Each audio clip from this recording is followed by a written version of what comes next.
துதியினால ஸ்தோத்திரத்தினால கிருபை பெருகும். தாவீதுடைய வாழ்க்கையில சங்கீதம் 34:1 வாச்சோன்னா, நான் கர்த்தரை எக்காலத்திலும் ஸ்தோத்திரிப்பேன், அவர் துதி எப்போதும் என் வாயில் இருக்கும் அப்படிங்கிற அழகான வார்த்தையை சொல்லியிருப்பார். எல்லா காலத்திலையும் இந்த தாவீது ஆண்டவரை துதிச்சார். சிறுமையில துதிச்சார், தனிமையில துதிச்சார், உபத்திரவத்துல துதிச்சார், வாழ்ந்திருக்கும் போதும் துதிச்சார். அதனாலதான் ஆடுகளுக்கு பின்னாடி ஓடிக்கொண்டிருந்த தாவீதை இஸ்ரவேலுடைய சமஸ்த அரசனா ராஜாவா உயர்த்தினார்.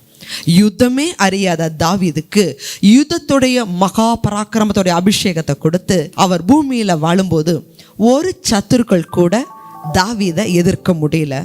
மாறா தாவீதுன்னு சொன்னா எல்லா ஜனங்களும் பயப்படுகிற பயத்தை ஜனங்கள் மேல் வர பண்ணினார்.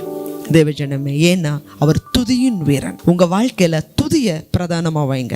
ஒவ்வொரு நாளுடைய முதல் நாள் ஆரம்பம் துதிக்கிறதா இருக்கட்டும். ஒரு வேலையை செய்ய போறீங்களா, துதிங்க. ஆண்டவரே, நீங்க எனக்கு கொடுத்த பலனுக்காக, ஜீவனுக்காக, குடும்பத்துக்காக, வேலைக்காக, குழந்தைகளுக்காக. இல்லாததை நினைச்சு முறுமுறுக்கிறத விட இருக்கிறத வச்சு துதிச்சு பாருங்க. ஆண்டவருடைய கிருபை உங்களை தேடி வந்து உயர்த்த ஆரம்பிக்கும். கடந்த நாட்கள்ல கொரோனா வியாதி, எத்தனை பிரச்சனை, எத்தனை பாடு, எத்தனை உபத்திரவம். உலகத்தில் 2வது உலக போரை விட இந்த கொரோனால மரித்தவங்க அதிகம் என்று மருத்துவ ஆய்வுகள் சொல்லுது. ஆனால் இன்னைக்கு நீங்களும் நானும் ஜீவனோட இருக்கிறோன்னா அதுக்காக துதிக்க வேண்டாமா? துதிங்க, அவரோட கிருபை பெருகும்.